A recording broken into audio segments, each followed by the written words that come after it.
جو مانگا جاتا ہے تو کوشش ہو جائے کہ وہ دیا جائے، وہ اللہ کے دین کے لیے اوقات کو فارغ کریں، تو انشاءاللہ کوشش کریں گے نا سب۔ اور ایک ادب آج کے زمانے کے یہ شامل ہے کہ بھائی موبائل جیب میں ہوتا ہے، وہ کھلا ہوتا ہے تو اس پہ رنگ آ جاتا ہے، میسج آ جاتا ہے، تو پھر بیان ختم ہو جاتے ہیں اور ہم اسی میں لگ جاتے ہیں۔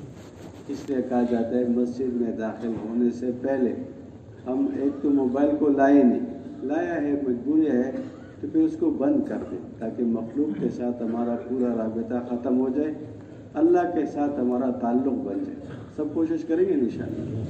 نحمد و نصلی علی رسول کریم۔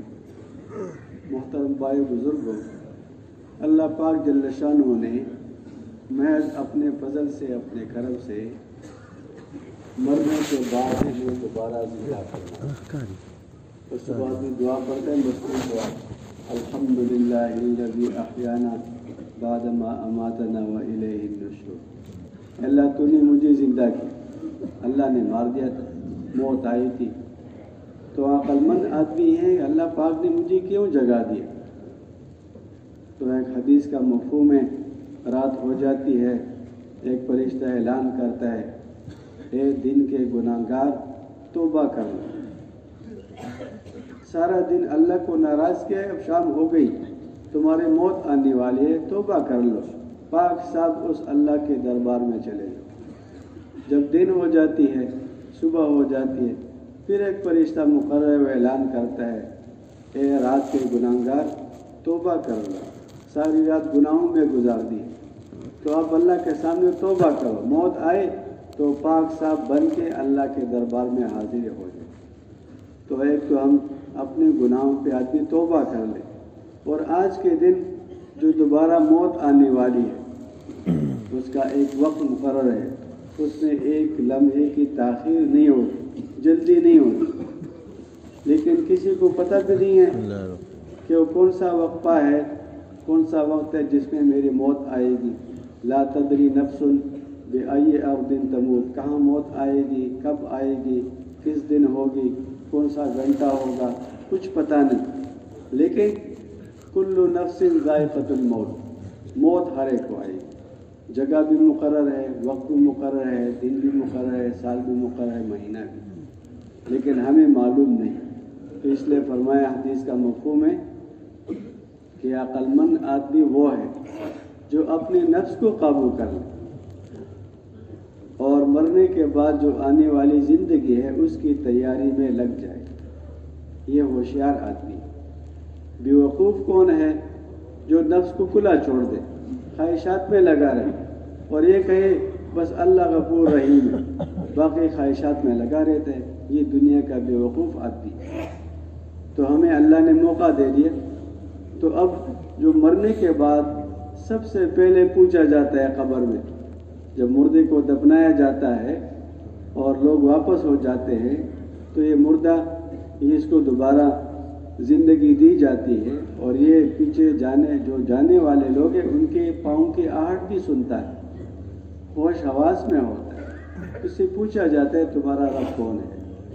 یہ جو ہمیں زندگی ملی ہے اور آج کا دن ملا ہے، یہ اسی لیے ملا ہے ہم اپنے رب کو پہچانیں، اور رب کی پہچان وہ ایمان یقین کی دعوت میں ہے کہ ہماری زبان پہ اللہ کا بول، اللہ بڑے ہیں، اللہ ہمارا خالق ہے، اللہ پاک نے اپنی قدرت سے ہمیں پیدا کیا ہے، وہی پیدا کرنے والا ہے، اس کے علاوہ کوئی پیدا کرنے والا نہیں۔ کیسے پیدا کرتا ہے؟ آدم علیہ السلام ہمارے دادا، اس کو اللہ پاک نے مٹی سے بنایا۔ اب ساری دنیا کے انسان مل جائے، ساری دنیا کے ڈاکٹر، انجینئر، یہ سب مل جائے، وہ مٹی سے کسی جاندار کو نہیں بنا سکتے۔ یہ سب مخلوق ہے، ساری چیزیں بنا رہے ہیں، لیکن وہ مخلوق سے مخلوق کو بناتے ہیں، وہ مخلوق اللہ کی پیداوار۔ جہاز بنایا ہے تو جہاز کے لیے جو لوہا استعمال ہوتا ہے وہ اللہ کی مخلوق ہے، وہ کسی سائنسدان نے لوہے کو پیدا نہیں کیا، وہ اللہ نے پیدا کیا، بس توڑ مروڑ کے شکل کچھ اور دے کر اس سے جہاز بنا دیا۔ جو اللہ پاک کی قدرت ہے، جو بنانے والا ہے وہ بھی اللہ کا مخلوق ہے، اس کے دماغ اللہ نے پیدا کیا، اس میں سوچ بچار اللہ ہی ڈالتے ہیں، اس کے آنکھیں اللہ پاک نے پیدا کی، اس کی زبان اللہ کی پیداوار ہے، اس کے ہاتھ اللہ کی پیداوار ہے، ساری چیزیں وہ ساری دنیا والی مل جائے تو وہ کسی چیز کو پیدا نہیں کر سکتے۔ تو اللہ پاک اپنے قدرت سے خالق ہے، مٹی سے گوشت کو بنایا، مٹی سے ہڈی کو بنایا، مٹی سے دماغ بنایا، مٹی سے خون بنایا، انسانی جسم کا ہر ایک عضو یہ مٹی سے بنا ہے۔ پھر اللہ پاک نے اپنی قدرت سے پسلی سے حوا علیہ السلام کو پیدا کیا، کبھی مٹی سے اور کبھی پسلی سے، پھر دونوں کے جو نطفے ملائے تو اس میں سے بچے پیدا ہونے لگے۔ تو کبھی مٹی سے پیدا کیا اور کبھی پسلی سے پیدا کیا اور کبھی دونوں کے نطفے سے اللہ پاک نے پیدا کیا۔ اس نطفے کا کسی کو پتہ بھی نہیں ہوتا بچہ ہے یا نہیں ہے، وہ تو 3-4 مہینے کے بعد ہی پتہ چلتا ہے کہ حمل ہے، اب وہ زندہ ہے مردہ ہے، نر ہے یا مادہ ہے، خوش بخت ہے کہ بدقسمت ہے، دوزخی ہے کہ جنتی ہے، خوکار ہے بدکار ہے، کون ہے کچھ پتہ نہیں، آندھا ہے کہ لنگڑا ہے، لولا ہے، کانا ہے، گورا ہے، کالا ہے، کس طرح ہے کچھ پتہ نہیں۔ اللہ پاک کے علم میں ایسا۔ پھر اللہ پاک نے قدرت ظاہر فرمائی کہ مریم علیہ السلام کو اللہ پاک نے بیٹا دیا، وہ بغیر باپ کے دے دیا، کوئی نطفہ نہیں، اس کے والد صاحب نہیں ہیں۔ تو اللہ پاک قدرت والے ہیں، خالق اللہ ہے۔ آسمانوں کو اللہ پاک نے اپنی قدرت سے اٹھایا، کوئی میٹیریل کوئی مادی چیزیں جیسے ہم جمع کرتے ہیں چھت بنانے کے لیے، سیمنٹ لایا اور اس طرح سریا لایا، ساری چیزیں ملا کے ریت بجلی ملا کے ہم نے چھت ڈال دیا۔ اللہ پاک اس سریے کے اور مٹی کے اور ریت کے اور سیمنٹ کے سامان کے اور کسی انجینئر کے گلکار کے کسی کے محتاج نہیں ہے۔ اللہ پاک اپنے امر سے سارا کام کرتا ہے۔ تو اب روزانہ اس بات کو بیان کرنا، وہ حاجی صاحب سے سنتے تھے کہ بھائی کم از کم ہر آدمی اپنی زبان سے روزانہ 25 مرتبہ یہ بات کہے، اللہ سے ہوتا ہے، اللہ کے غیر سے نہیں ہوتا، اللہ خالق ہے دوسرا خالق نہیں ہے، اللہ مالک ہے دوسرا مالک نہیں ہے، اللہ رازق ہے اور کوئی رازق نہیں ہے۔ یہ 25 مرتبہ تو کم از کم ہے۔ جو آدمی 100 مرتبہ لا الہ الا اللہ پڑھتا ہے تو گناہوں سے صاف ہو جاتا ہے، زمین آسمان کے درمیان سارے خلا نیکوں سے بھر جاتی ہے۔ تو حدیث میں 100 مرتبہ لا الہ الا اللہ، دائی اپنے زبان سے کم از کم 25 مرتبہ تو یہ کہیں 25 جگہ بیٹھ کر 25 آدمیوں سے الگ الگ مل کر بات کہے کہ بھائی اللہ سے ہوتا ہے، اللہ پاک خالق ہے دوسرا خالق نہیں ہے، اور وہ اپنے قدرت سے خالق ہے اور اپنی قدرت سے سارے کام کرتا ہے، اور باقی سارے مخلوق اس اللہ پاک کے محتاج ہے۔ یہ اللہ کے حکم کے بغیر کچھ کر نہیں سکتے۔ سارے وزیر، سارے کارخانے، سارے سائنسدان، سارے ڈاکٹر، سارے انجینئر، یہ سب اللہ کے محتاج ہیں۔ سارے کارخانے اللہ کے محتاج ہیں، ساری دکانیں اللہ کے محتاج، تجارتیں، کھیتی باڑیاں، دیہڑی مزدوری سب اللہ کے محتاج۔ اس سے ہماری ضرورتیں پوری نہیں ہوتی۔ ضرورت پوری کرنے والا کون ہے؟ اللہ ہے۔ بس اس کا یقین ہمارے دل میں پختہ ہو جائے کہ کرنے والا ایک اللہ ہے۔ رزق اللہ پاک اپنی قدرت سے اپنے مخلوق کو دیتا ہے، کسی سبب کے اللہ پاک محتاج نہیں ہے، وہ اپنی قدرت سے دیتا ہے۔ ہم انسانوں کے اسباب ہیں، لیکن بہت سارے ہزاروں لاکھوں انسان ایسے ہیں جن کے اسباب بھی نہیں ہیں، پھر بھی اللہ ان کو کھلاتے ہیں۔ اسپتال میں مریض پڑے ہیں، وہ کوئی کام نہیں کرتے، ہفتہ ہو گیا، 10 دن ہو گئے، مہینہ ہو گیا، 2 مہینے، سال ہو گیا، چارپائی پر پڑا ہے گھر میں، 2 سال ہو گئے مریض ہے، کوئی کام نہیں کرتا۔ اللہ کھلاتے نہیں کھلاتا؟ اسپتال میں جائے تو مریض کے سرانے جوس پڑا ہوتا ہے، سیب پڑے ہوتے ہیں، مالٹے پڑے ہوتے ہیں، کیک پڑا ہوتا ہے، کہاں سے آتا ہے؟ اللہ ہی دیتے ہیں۔ جیل میں سارے لوگ پڑے ہیں، وہ کوئی کام نہیں کرتے، کہاں سے کھلاتا ہے؟ اللہ پاک اپنی قدرت سے ان کو کھلاتا ہے، وہ کوئی کام نہیں کرتا۔ تو ظاہر میں اللہ پاک نے کسی کو دکان دے دی، اور کسی کو دیہڑی مزدوری دے دی، کسی کو دفتر دے دیا، کسی کو کارخانہ، کسی کو کیا بنائے، کسی کو کیا بنائے، مشغول ہے کسی جگہ پہ، لیکن رزق اس کا دروازہ 7 آسمانوں سے اوپر کھلا ہے۔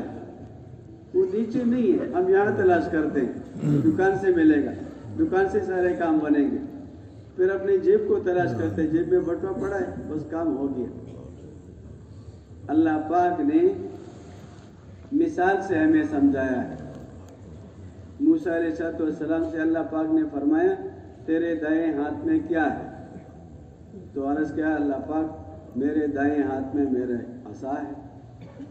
پھر آگے خود ہی بیان کیا کہ اللہ پاک اس سے میں ٹیک لگاتا ہوں، اس سے میں پتے جاڑتا ہوں، اور اس میں اور بھی بہت سارے تک جاتا ہوں تو ٹیک لگاتا ہوں، اور بھی بہت سارے کام ہیں۔ تو اللہ پاک نے فرمایا کہ اس عصا کو پھینک دو۔ اب بہت سارے فائدے جو اس کے سامنے تھے نا، تو اللہ پاک دکھانا چاہتے تھے قیامت تک کے انسانوں کو کہ فائدے والی چیز تمہارے سامنے تو فائدے ہیں، اس میں بہت سارے نقصان کی چیزیں بھی ہو سکتی ہیں۔ تو پھینک دیا تو کیا بنا؟ اژدہا بن گیا۔ تو اللہ پاک نے دکھا دیا کہ یہ لاٹھی نہیں ہے، یہ سانپ بھی ہے، یہ میرا حکم ہے، میرا حکم ہے تو لاٹھی ہے، میرا حکم ہے تو سانپ ہے، بچو ہے، پانی ہے، پتھر ہے، جو بھی ہے، میرا حکم ہو جائے تو بس وہی ہوگا۔ اس میں پھر آپ کو وہ فائدے نہیں ملیں گے، اس میں بہت سارے نقصان بھی ہے، ڈس لے تو ختم ہو گیا۔ پھر اللہ نے فرمایا پکڑو، پکڑ لے تو واپس ڈنڈا بن گیا، عصا بن گیا۔ قیامت تک انسانوں کو سمجھا دیا کہ تم کہاں ہو؟ میں دکان میں ہوں۔ آپ کہاں ہیں؟ دفتر میں ہوں، اور اس میں بہت سارے مجھے 10,000 20,000 50,000 1 لاکھ کی تنخواہ ملتے ہیں، تو اس میں بجلی کا بل بھی ادا ہو جاتا ہے، اور پانی کا بل بھی آ جاتا ہے، گیس بھی ہے، اور بوٹ بھی ہے، پالش بھی ہے، کپڑے بھی ہے، گوشت بھی ہے، سب کچھ ہے اس میں۔ اور اللہ فرمائے چھوڑ دو، نکلو اللہ کے میرے راستے میں، چلا لگاؤ، سے روزہ لگاؤ، ٹائم پورا ہو گیا۔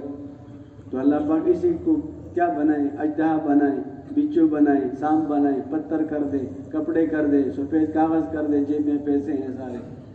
اللہ قادر ہے کہ نہیں قادر؟ اللہ قادر ہے، سب کچھ کر سکتا ہے۔ یقین مخلوق کا دل سے نکل جائے، خالق کا یقین دل میں پختہ ہو جائے، یہ دعوت سے ہوگا۔ اس رات کو ساری بات ہو گئی نا کہ دعوت ہی اصل ہے۔ سارا دن ہماری زبان پہ اللہ ہی ہو، جس مجلس میں بیٹھ جائے تو ہم اللہ کی بات شروع کریں، اللہ ہمارا خالق ہے، اللہ ہمارے مالک ہے، رازق ہمارے اللہ پاک ہے۔ کون اللہ؟ وہ اللہ جو میرے ساتھ ہے، شہرک سے قریب ہے، اور وہ دیکھ رہا ہے، وہ سن رہا ہے، اور اس کو میرے ہر عمل کی خبر ہے۔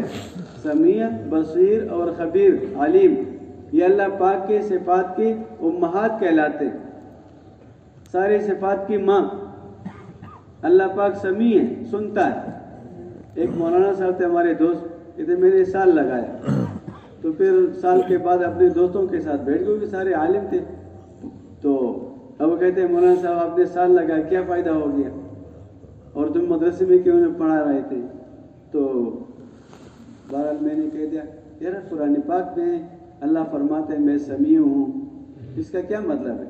اور میں بصیر ہوں، اس کا کیا مطلب ہے؟ اور میں علیم ہوں، اس کا کیا مطلب ہے؟ میں خبیر ہوں۔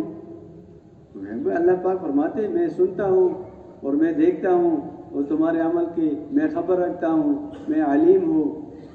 نہیں، مقصود کیا ہے؟ کیوں اللہ پاک ہر وقت فرماتے ہیں؟ کہتے ہیں آپ بتائیں آپ نے سال لگائے تو کیا مطلب؟ میں نے کہا کہ سال میں یہ سیکھا کہ اللہ پاک فرماتے ہیں میں سمیع ہوں، اے میرے بندے میں تمہارے ہر بول کو سنتا ہوں، تو ذرا احتیاط سے بولو، کل قیامت کے دن تمہیں پچھتانا نہ پڑے۔ اور میرے فرشتے بھی مقرر ہیں، میں سنتا بھی ہوں اور میرے فرشتے بھی مقرر ہیں، وہ تمہارے ہر بول کو لکھتے ہیں۔ بس ہی یقین پختہ ہو جائے اللہ سنتا ہے، پھر ہماری زبان پہ جھوٹ نہیں آئے گی، پھر ہم کسی کی غیبت نہیں کریں گے، پھر ہم چغلی نہیں کریں گے۔ جب ہمارا دل اللہ پاک کے اس صفت سے متاثر ہو جائے اور یہ صفت ہمارے دل میں پختہ ہو جائے، پھر ہماری چغلی بند ہو جائے۔ جیسی زبان پہ آئے گی نا زبان گم ہو جائے، نہیں چغلی، یہ اللہ سنتا ہے، اور اللہ پاک کو اس سے غصہ آتا ہے، اور اس پہ میری آخرت بگڑ جاتی ہے۔ میں چغلی نہیں کرتا، میں غیبت نہیں کرتا، میں کسی کی برائی کو کسی کے سامنے بیان نہیں کرتا۔ اور اللہ پاک بصیر ہے، اے میرے بندے میں تمہیں دیکھ رہا ہوں، اندھیرے میں بھی، اکیلے میں بھی، کمرے کے اندر، باتھ روم کے اندر، جہاں تم ہو میں تمہارے ساتھ ہوں۔ تو مجھ سے غائب نہیں ہے۔ چارپائی پہ پڑے ہو، بستر اڑا ہوا ہے، رضائی پڑی ہے، اندر موبائل میں کچھ دیکھ رہے ہو، اے میرے بندے تو میرے سامنے ہو، میں تمہیں دیکھ رہا ہوں، اب مجھ سے غائب نہیں ہے۔ میں تو ایسا دیکھنے والا ہوں کہ کالی رات اور کالا جنگل اور کالا پتھر اور کالی چونٹی جا رہی، تو میں چونٹی کو بھی دیکھ رہا ہوں، اس کے پاؤں کے جو قدم کے جو نشانات بنتے ہیں اس کو بھی دیکھ رہا ہوں، اور یہ کہاں جا رہی ہے، کیوں جا رہی ہے، یہ بھی مجھے معلوم ہے۔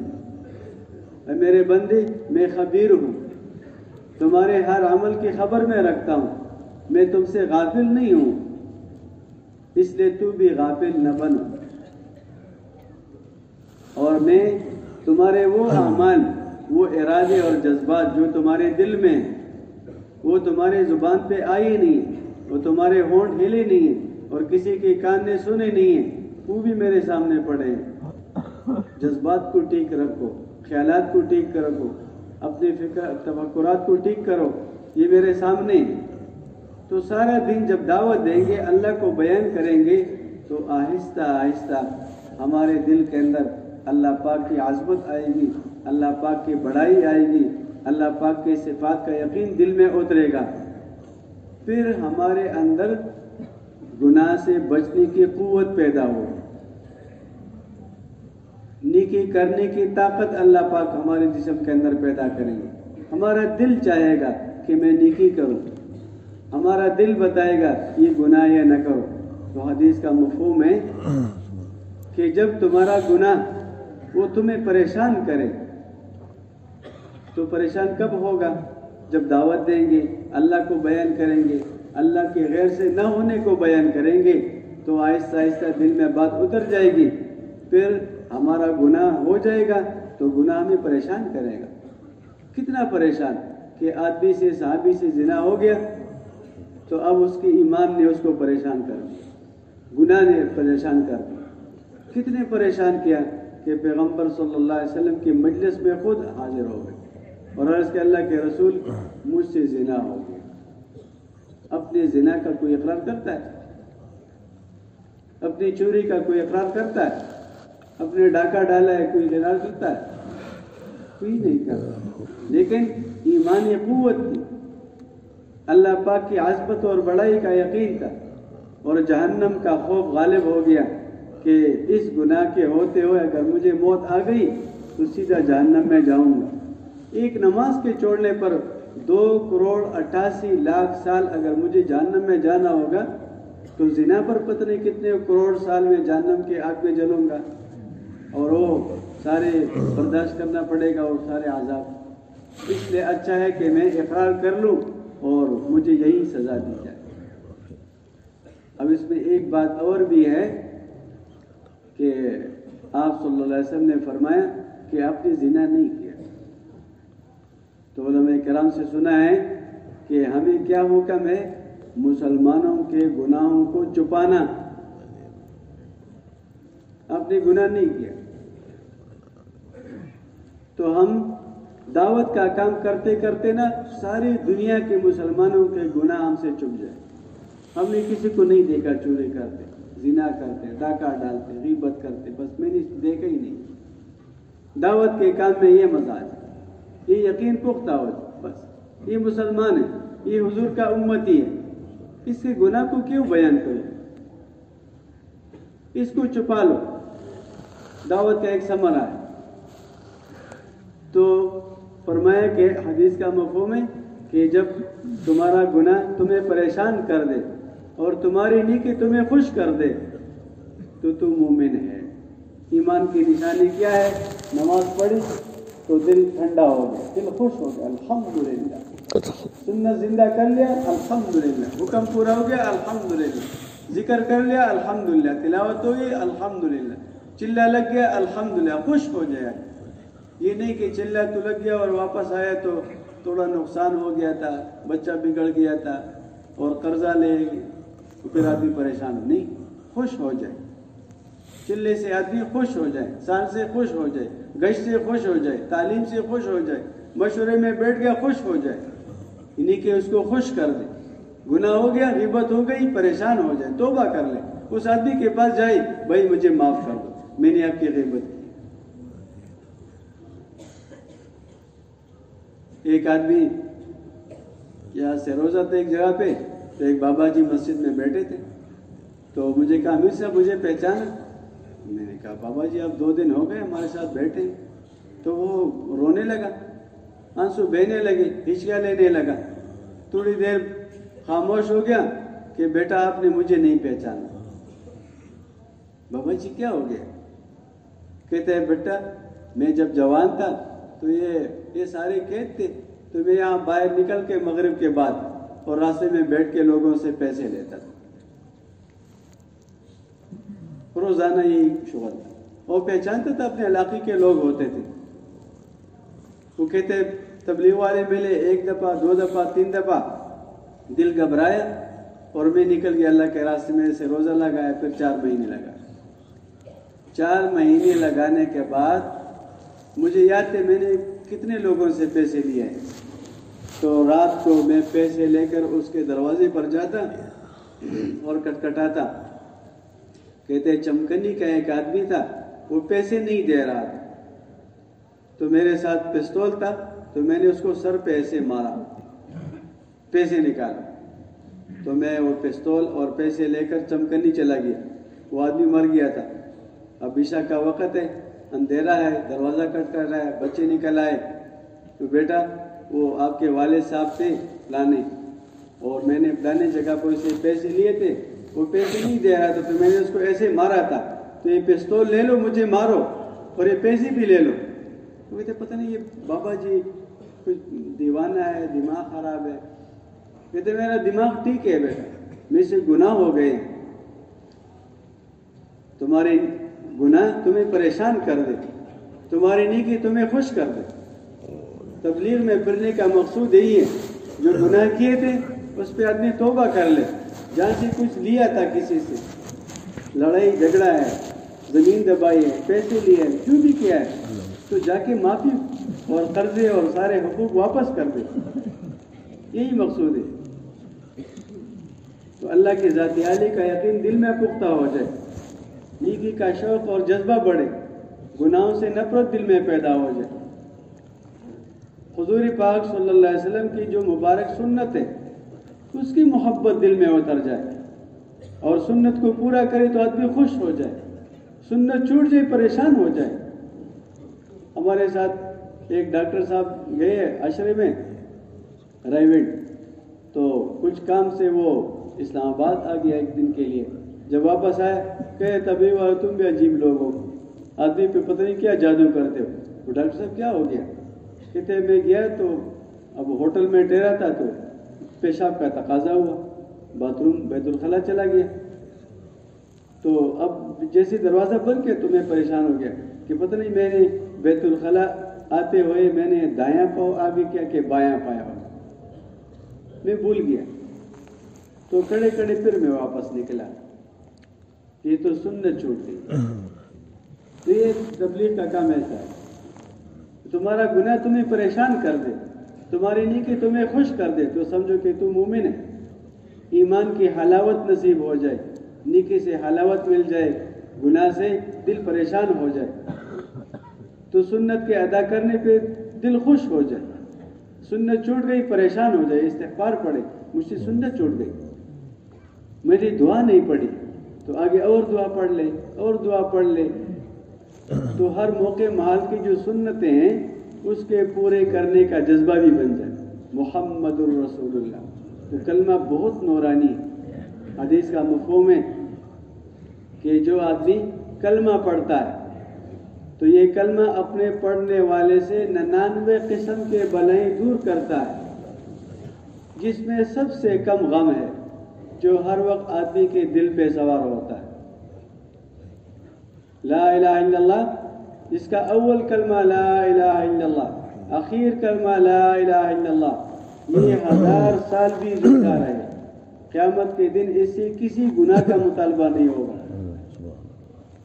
ابو بکر صدیق رہو پریشان، اللہ کے رسول نے فرمایا کیوں پریشان؟ کہ رات کو چچازاد بھائی کا ہو گیا، وہ نزا کی حالت میں تھے، تو وہ حالت میرے سامنے اس لیے پریشان ہوں کہ آپ نے اس کو کلمہ کی تلقین کی تھی؟ جی ہاں کی تھی۔ اس نے کلمہ پڑھتا؟ جی ہاں پڑھا تھا۔ فرمایا اس کے لیے جنت واجب ہو گئی۔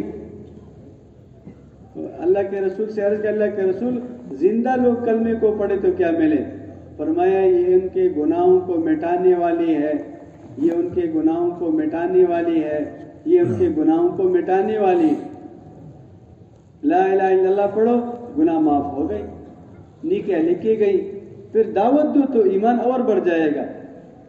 ایک ہے لا الہ الا اللہ کا پڑھنا، اور ایک ہے اللہ سے ہوتا، اللہ کے غیر سے نہیں ہوتا۔ اللہ کرتے اپنے قدرت سے کرتے، اللہ پاک کرنے میں کسی مخلوق کے محتاج نہیں ہے۔ حضور کی سنت میں کامیابی ہے، غیر کے طریقوں میں ناکامی ہے۔ دعوت دیں گے، اس سے ایمان اور بڑھ جائے گا، تو گناہ اور معاف ہو جائیں گے، اور گناہوں سے نفرت دل میں پیدا ہو جائے گی، اور نیکی کرنے کا شوق اور جذبہ پیدا ہوگا۔ ایک موت کی تیاری ہے، قبر کی تیاری، مرنے کے بعد جو حالات آنے والے ہیں اس کے لیے بڑا ایمان چاہیے۔ قبر کے اندر بھی یہ کام آئے گا، اور مرنے کے بعد قرآن پاک میں آیت کا مفہوم ہے یوم لا ينفع مال ولا بنون الا من اتى الله بقلب سلیم۔ قیامت کے دن پیسے کام نہیں دیں گے، مال دولت کام نہیں آئے گا، جوان بیٹے کام نہیں آئیں گے۔ دنیا کے اندر یہ قوت ہے، فضا میں مٹی دی، یہ بازو ہے میرے، لیکن یہ بازو یہ قیامت دن کام نہیں آئیں گے۔ مالدار ہے، مال کام نہیں پیدا نہیں دے گا، لیکن جو قلب سلیم لے کر آ جائے۔ علماء کرام سے سنا قلب سلیم کیا ہے؟ جس میں صرف اللہ ہو، اللہ کی ذات عالی کا یقین ہو۔ اس لیے آپ صلی اللہ علیہ وسلم کی دعاؤں میں ہے یا اللہ میں تجھ سے وہ ایمان مانگتا ہوں جو میرے دل کے رگ و ریشے میں رچ بس جائے۔ جو بھی حال آئے، ہر آن ہر گھڑی ہماری نگاہ کہاں جائے؟ ایک محنت یہ ہے، ایک محنت ہے نمازوں پر محنت کرنا، نماز کے اندر جی لگ جائے، ہمیں مزہ آتا ہے۔ نیت باندھے تو ساری دنیا بھول جائے میں کس کے سامنے کھڑا ہوں۔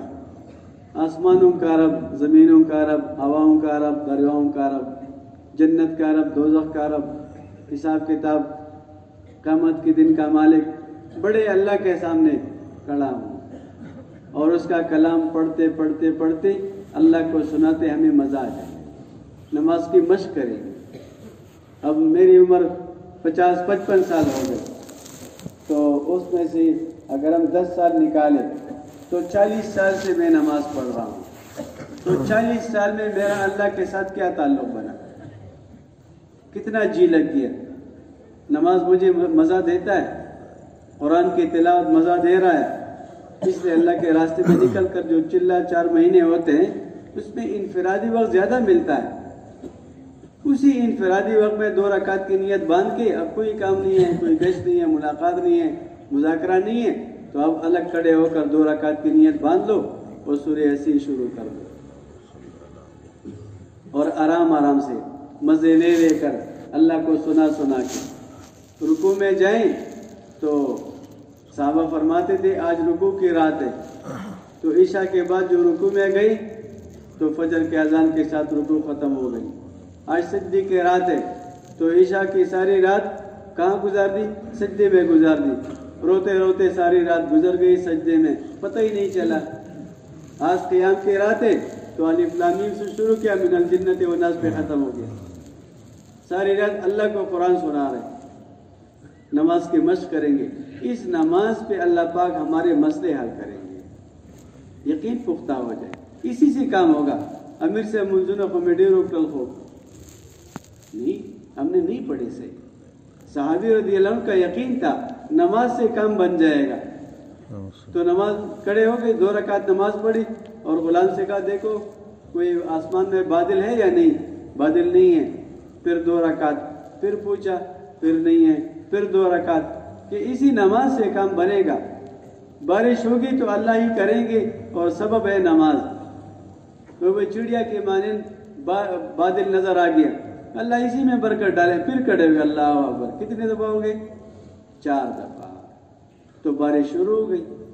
اب غلام نے کہا بارش شروع ہو گئی، چلو اب گھوڑے پہ سوار کے ذرا چکر لگاؤ باقیت دن، بارش کہاں تک ہے؟ تو واپس آ کر کہنے لگا ہمارے باغ سے باہر بارش نہیں ہے۔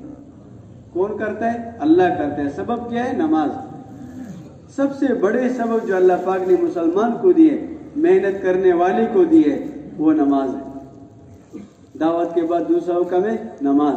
تو اب نماز کے لیے ہم مسائل پوچھے علماء کرام سے، نماز کے مسائل، وضو کے مسائل، تیمم کے مسائل، غسل کے مسائل، مسافر کی نماز کے مسائل، مقیم کے مسائل، جماعت کے نماز کے مسائل، انفرادی نماز کے مسائل، یہ سارے ہم پوچھ لیں اور اس کی رعایت کرتے ہوئے نماز پڑھیں گے، اور آداب کی رعایت کرتے ہوئے۔ اب وضو میں کتنا پانی استعمال کریں، مسواک کیسے کریں، ہر عضو کتنے مرتبہ دھوئیں، زیادہ پانی بہائیں گے تو کیا ہوگا۔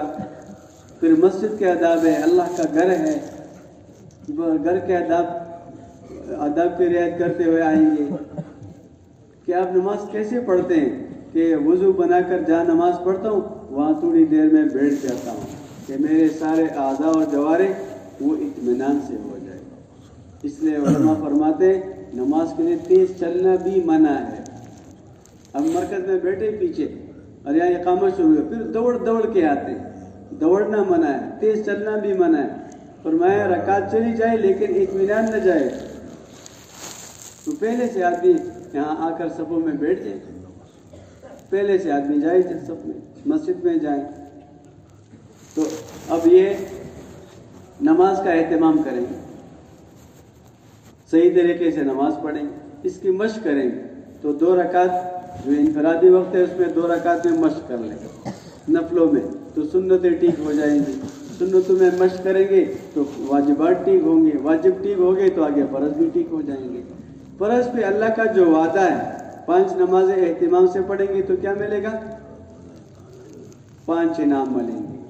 سب سے پہلا انعام کیا ہے؟ رزق کی تنگی دور ہوگی۔ رزق کسے کہتے ہیں؟ روٹی، کپڑا، مکان، شادی اور کاروبار، یہ 5 چیزیں، یہ رزق ہے، یہ اللہ پاک دیں گے 5 نمازوں کے اہتمام کرنے پر۔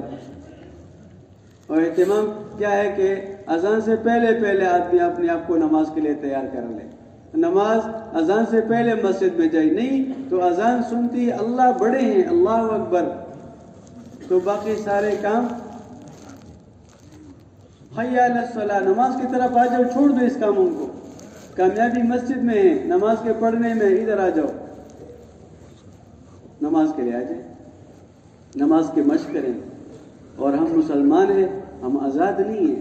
جس نے کلمہ پڑھا لا الہ الا اللہ، اقرار کر لیا میں اپنی زندگی اللہ کے حکم کے مطابق گزاروں گا، میں آزاد نہیں ہوں، میں حکم کا پابند ہوں، محمد رسول اللہ سنت کا پابند ہوں۔ تو علماء کرام کے پاس جانا اور اپنی زندگی کے مسائل روزانہ سیکھنا، اس وقت اللہ کا کیا حکم ہے، اس جگہ اللہ کا کیا حکم ہے، اس حال میں میرے اللہ کا میرے لیے کیا حکم ہے، یہ ہر وقت علماء سے پوچھیں گے، مفتی صاحبان سے پوچھیں گے، مسائل سیکھ کر زندگی گزاریں گے۔ دیہڑی مزدوری والا اپنے احکامات سیکھے، ریڑھی جو سبزی بیچتا ہے وہ مسائل سیکھے، فٹ پاتھ پہ کسی نے سامان سجائے مسائل سیکھے مفتی صاحب سے، حلال حرام جائز ناجائز یہ علماء سے پوچھ کر ہم زندگی گزاریں گے۔ جب طالب بن کر جائیں گے مسئلہ سیکھنے کے لیے، طالب بن کر جائیں گے تو کیا ہوگا؟ اللہ پاک فرشتوں کو حکم دیتے ہیں کہ تم اپنے پر اس طالب علم کے پاؤں کے نیچے بچھا دو، بہت بڑا مبارک آدمی ہے۔ اور فرمایا جو علم کا راستہ اختیار کر لیتا ہے جنت کا راستہ اللہ پاک اس کے لیے آسان کر دیتے ہیں۔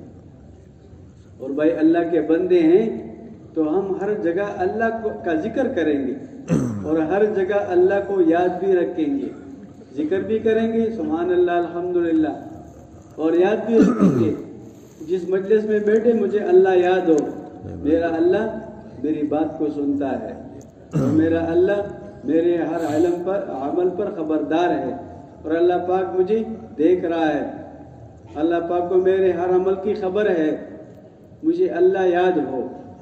تو سب سے بڑا ذکر جو ہے وہ قرآن پاک کی تلاوت ہے۔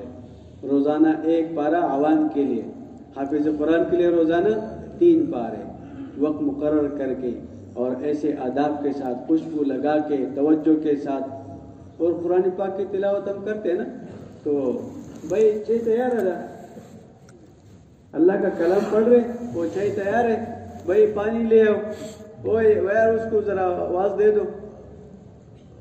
تو ایک طرف اللہ کے ساتھ باتیں کرتے ہیں، دوسری طرف اللہ کے مخلوق کے ساتھ۔ اللہ کو کتنا غصہ آتا ہوگا، مجھے چھوڑ کر کسی اور میں لگ جاتے ہو۔ پھر میں کیسا ہوں کہ ایک آدمی تلاوت کرتا ہے، بولا کہتا بھائی آپ بات سنو یار، تو وہ بھی کب بند کر لیتا ہے۔ نہ میرے اندر ادب ہے نہ اس کے اندر ادب ہے، تو انشاءاللہ نہیں کریں گے نا آئندہ کے لیے۔ جب تلاوت ہو تو صرف تلاوت ہو ادب کے ساتھ۔ ایک آدمی تلاوت کر رہا ہے، ہم بات نہ کریں، اللہ کے ساتھ ہم کلام ہیں، اور میں تلاوت کر رہا ہوں، میں کسی کی بات کا جواب نہ دوں، تو کیا بولتا ہے، میں اللہ کے ساتھ باتیں کرتا ہوں۔ ایسی تسبیح پڑھنے والا تسبیح پوری کر رہا ہے، ابھی سلام پہ رہا السلام علیکم، اور تسبیح سبحان اللہ سبحان اللہ، یہ کہ ہاتھ پھیلاتا ہے السلام علیکم، اب بھائی ادھر آ جائے، یہ بھی تو نماز میں ہے، یہ نماز کا حصہ ہے۔ تسبیحات پوری کرنا، آرام سے آدمی تسبیح پوری کر لے 33 اور 34 مرتبہ، پھر دعا مانگے، اس کے بعد باتیں کر لے، تقاضوں کو دبا کے سارے گناہ معاف ہو جاتے ہیں تسبیح سے، سمندر کے جاگ کے برابر بھی ہو پھر بھی معاف ہو جاتے ہیں۔ اتنا بڑا عمل ہم چھوڑ کے باتوں میں لگ جاتے ہیں۔ تو ذکر کرنا، قرآن پاک کی تلاوت، تسبیحات پوری کرنا اوقات۔ میں کب سوؤں گا؟ جب میرے آج کے دن کی تسبیح پوری ہو جائے، تلاوت پوری ہو جائے۔ مسنون دعاؤں کا سیکھنا، اور پھر موقع مال کے لحاظ سے اس کا اہتمام بھی کرنا، لمبی دعائیں مانگنا، وقت فارغ کر کے آدمی الگ بیٹھ جائے، تنہائی میں چادر اڑے اور اپنے اللہ سے باتیں کرے، اپنا دکھ درد اللہ کو سنائے، اپنے دکھ اللہ کو سنائے، اور سب سے بڑا غم امت کی ہدایت کا سنا دے، اور اللہ پاک سے امت کی ہدایت کی دعائیں مانگے۔ مختلف صورتیں، تو سورہ یاسین ہے، تو سورہ یاسین کی تلاوت کا اہتمام ہو، سورہ ملک ہے اس کا اہتمام ہو، سورۃ مزمل ہے اس کا اہتمام ہو، سورۃ واقع اس کا اہتمام ہو، ان کا اہتمام کریں۔ تو ذکر کی پابندی کرنا، اخلاق کو ٹھیک کرنا۔ حدیث کا مفہوم ہے تمہاری زبان سے اور تمہارے ہاتھ سے کسی مسلمان کو تکلیف نہ پہنچے۔ مسلمان کون ہے؟ مسلمان کی نشانی بتا دی کہ مسلمان 2 کام نہیں کرتا، بڑی نشانیاں یہ ہے، یہ اپنے ہاتھ سے کسی کو نقصان نہیں دیتا، یہ اپنے زبان سے اپنی غیبت کر دی تو نقصان تو پہنچا دیا نا، اپنے آپ کو بھی پہنچا دیا، اس کی عزت بھی خاک میں ملا دی۔ میں گیا اور کسی کو سنایا تو اس کی عزت خاک میں ملا دی، اور میں کہاں چلا گیا؟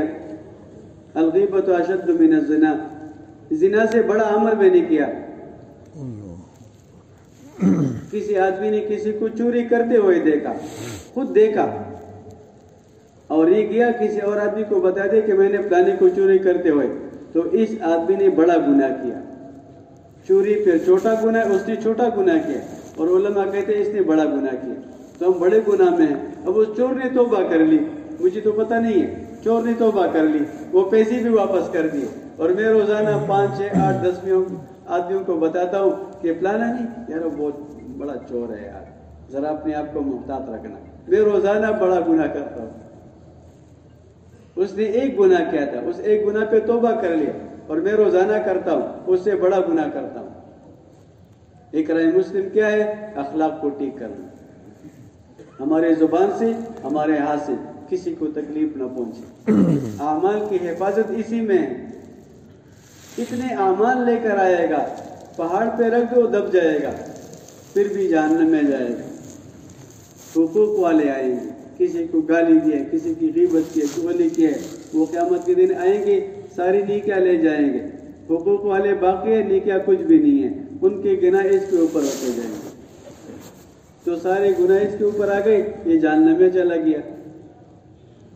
اس لیے کہتے ہیں اخلاق کی حفاظت، اقرار مسلم، خدمت کرنا اور چھوٹے چھوٹے کام کرنا۔ اور آگے جو اعمال قبول ہوں گے اللہ کے ہاں وہ اخلاص سے، اخلاص والے ہدایت کے چراغ ہیں، ان کی وجہ سے اللہ پاک بڑے بڑے بلاؤں کو ٹال دیتا ہے۔ اللہ پاک تمہارے شکلوں کو، تمہارے مالوں کو نہیں دیکھتے، اللہ پاک تمہارے دلوں کو دیکھتے ہیں، تمہارے عمل کو دیکھتے ہیں، عمل کیسے کیا، کس لیے کر رہا ہے۔ اللہ کے ہاں تمہارا گوشت اور خون نہیں پہنچتا، تمہارے دل کا تقوی پہنچتا ہے، کس لیے کرتے ہو، قربانی کس لیے کی ہے۔ تو اخلاص کے ساتھ عمل، اور ایک استخلاص بھی ہو، صرف تبلیغ کا کام کریں۔ اور دوستو ہم مسلمان ہیں، حضور پاک صلی اللہ علیہ وسلم کے امتی ہیں، تو ایک بہت بڑا اعزاز ہے۔ انبیاء علیہ السلام نے دعائیں مانگی کہ اللہ پاک ہمیں اس امت میں پیدا کیجیے، اللہ پاک نے صرف عیسیٰ علیہ السلام کی دعا قبول فرمائی۔ موسیٰ علیہ السلام جیسے بڑے نبی نے اللہ سے دعا مانگی کہ اللہ امت دیجیے، ایک مرتبہ، دو مرتبہ، کئی مرتبہ اللہ سے مانگی، اللہ نے فرمایا یہ احمد صلی اللہ علیہ وسلم کی امت ہے۔ پھر ساری تختیاں ایک طرف رکھ کے اللہ سے دعا کی کہ اللہ مجھے اس امت میں پیدا کیجیے، اللہ نے دعا قبول نہیں، اور ہمیں اللہ پاک نے بن مانگے پیدا کیا۔ تو اللہ پاک نے ہمیں سارے انسانوں میں نبیوں کے بعد صحابہ، نبیوں کے بعد اللہ نے ہمیں چن لیا اور اس امت کے اندر ڈال دیا کہ ہمارے اندر ایک استعداد اللہ نے رکھی ہے، کیا، دعوت کے کام کی، یہ کر سکتے ہیں۔ جو نہیں کر سکتے تھے اس کو پہلے امتوں میں اللہ نے بھیج دیا، جو کر سکتے تھے دعوت کا کام، نبی کا کام، اس کو اللہ پاک نے یہاں پیدا کر دیا اس امت میں۔ تو ہم بڑے خوش قسمت ہیں، اللہ پاک نے حضور کے امت میں سے ہمیں پیدا فرمایا، اور ہمارے ذمہ اللہ نے کام لگایا، کیا کام، دعوت کا کام۔ اللہ پاک نے فرمایا جس کا ایک حکم ہے، اے محمد صلی اللہ علیہ وسلم ان سے کہہ دیجئے، اپنی امت سے کہہ دیجئے یہ میرا کام ہے، یہ میری زندگی کا مقصد ہے، اللہ نے مجھے اسی لیے بھیجا ہے، کیا، کہ میں لوگوں کو اللہ کی طرف حکمت اور بصیرت سے بلاتا ہوں۔ جو لوگ میرے اوپر ایمان لائے، کلمہ پڑھنے والے، مسلمان، مرد، عورت، جوان، بوڑھے، عالم، ان پڑھ، مالدار، غریب، زمیندار، تاجر، عرب، عجم، سب ان کے ذمے بھی یہی کام ہے جو میرا کام۔ تو دعوت کا کام یہ اللہ نے ہمارے ذمے لگایا ہے۔ صحابہ کرام سمجھ گئے کہ یہ کام ہمارا کام ہے۔ تو آپ صلی اللہ علیہ وسلم ایک موقع پر فرمایا، اس کا ایک مفہوم ہے کہ میں اللہ کا دین سارے عالم میں پہنچانا چاہتا ہوں، تمہارا مال تو تمہاری جان، اس کے لیے وقف ہونا چاہیے۔ تو صحابہ نے وقف کر دی۔ حضور صلی اللہ علیہ وسلم کے زمانے میں مدینہ منورہ کے 10 سالہ زندگی میں 150 مرتبہ صحابہ کرام اللہ کے راستے میں نکلے، 150 مرتبہ مختلف اوقات کے لیے۔ اور حضور صلی اللہ علیہ وسلم کے بعد صحابہ جب نکلے ہیں تو اکثریت صحابہ واپس مڑ کے مدینہ نہیں آئے، کام کو کام بنایا، تقاضے ہیں بس اسی میں لگتے رہو۔ ایسے صحابہ کرام اس کام میں لگے اور اس کو زندگی کا مقصد بنائے کہ جب ان سے کہا گیا کہ نکلو تو جس حال میں تھے عذر پیش نہیں کیا، نکلے اللہ کے راستے میں، پاپیادہ تھے، جوتے نہیں ہیں، بوٹ نہیں ہیں، جراب نہیں ہیں، اور اللہ کے راستے میں نکلے، پیدل چلتے چلتے چلتے کیا ہو گیا، نیچے پاؤں پڑ گئے، خون بہنے لگا، تو چادر کے چیتڑے اس میں سے لپیٹتے، چیتڑوں والا غزوہ۔ یعنی یہ کوئی تقاضا ہی نہیں ہے کہ آدمی کے پاس جوتے نہیں ہیں تو یہ تبلیغ میں نہیں جا سکتا، اللہ کے راستے میں نہیں نکل سکتا۔ ہمارے کتنے جوڑے ہیں، ایک جوڑا ہے، ایک چادر، اس کو لپیٹا ہے اور سخت سردی ہے، اور اللہ کے راستے میں آواز لگی کہ نکلو تو نکل گئی۔ اب یہ کوئی تقاضا ہی نہیں ہے کہ وہی میرے کپڑے نہیں ہیں، اور اتنی سخت سردی، سردی کا موسم ہے، ٹھنڈی ہوا لگ رہی ہے، زمین سے چمٹ گیا ہے، جاؤ دشمن کا خبر لے کر آ جاؤ، نکلے اللہ کے راستے میں. اب رات کو مہمان آئے اور مہمان کے لیے حضور کے گھر میں کھانا نہیں ہے. 9-10 گھر ہے, 9-10 بیویوں کے گھر میں کچھ بھی نہیں, ایک دانہ کھجور بھی نہیں مہمان کو کھلائے. دعوت کے کام میں لگے آپ صلی اللہ علیہ وسلم. اچھا یہ میرا مہمان ہے, کون گھر لے کر جائے جس کو کھانا کھلائے؟ ہمارا کوئی ایسا حال ہے, میرا مہمان آئے, ہمسائے کو کہو یار میرا مہمان ہے, ہمارے گھر میں کچھ نہیں ہے. تو جو صحابی لے کر گیا ہے, تو ہم روزانہ فضائل میں واقعہ پڑھتے ہیں نا کہ حضور کا مہمان ہے, چراغ بجھا دو, کھانا اس کو کھلا دو. کھانا تو توڑا ہی ہے بچوں کے لیے, میں اور آپ تو پاکا کریں, یہ بچے بھی پاکا کر دے. مہمان کا حق اتنا ہے. مسجد میں جماعت آ جائے, کھانا کھلاؤ, جس کا حق بنتا ہے. تو مہمان کو کھانا کھلایا اور سارے بھوکے سو گئے. صبح تشکیل ہو گئی تو کیا کہا, ہمارے گھر میں فاقہ ہے تو کمانا فرض ہے کہ جانا فرض ہے؟ نہیں, صحابہ یہ مسئلے نہیں پوچھتے تھے, ان کے سامنے کام تھا. انسانیت جہنم میں جا رہی, میرے ذمہ ہے بچاؤ. نکل گئے اللہ کے راستے میں. 1 دن کا فاقہ, 2 دن کا فاقہ, 3 دن کا فاقہ, یہ کوئی فاقہ نہیں تھا.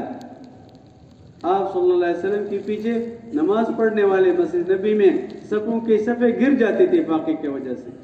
آپ نے ان کے کھانے کا غم نہیں کیا, انسانیت کے غم میں لگایا. جاؤ اللہ کے راستے میں. تو صحابہ نکلے تو کسی کو روس میں موت آ گئی, کسی کو چائنا میں, کسی کو پاکستان میں, افغانستان میں, انڈونیشیا میں, ملیشیا میں, تھائی لینڈ میں, اور آگے صومالیہ میں, الجزائر میں, تیونس میں. واپس مڑ کے نہیں آئے. تو سب تیار ہیں انشاءاللہ, ہمارا بھی اللہ کے راستے میں خروج ہو جائے, کام کو ہم کام بنا لیں. کام کریں گے نا انشاءاللہ. ملے گا کیا؟ حدیث کا مفہوم ہے اللہ کے راستے میں نکلنا پچھلے گناہوں کا کفارہ ہے. سارے گناہ ختم ہو. اللہ کے راستے میں تھوڑی دیر کے لیے کھڑا ہونا اپنے گھر پر 70 سال کی عبادت سے بہتر ہے. اتنا بڑا کام ہے, اتنے بڑے فضائل ہے. دین کے محنت کرنے والوں کے چہروں کا جو نور ہے, یہ قیامت کے دن نبیوں کے چہروں کے نور جیسا ہوگا. کون کون چاہتے ہیں, کون کون چاہتے ہیں نور؟ سب چاہتے ہیں نا انشاءاللہ. تو میں اس کے لیے گزارش ہے کہ جو تقاضے ہیں نا, تو تقاضے پورے ہونے تک تو سب بیٹھ جائیں, کوشش کریں گے نا سب. اور نقد اللہ کے راستے میں جانے کے لیے کون تیار ہے آج سے چلہ 4 مہینے؟ تو ذرا کھڑے ہو کر نام لکھو.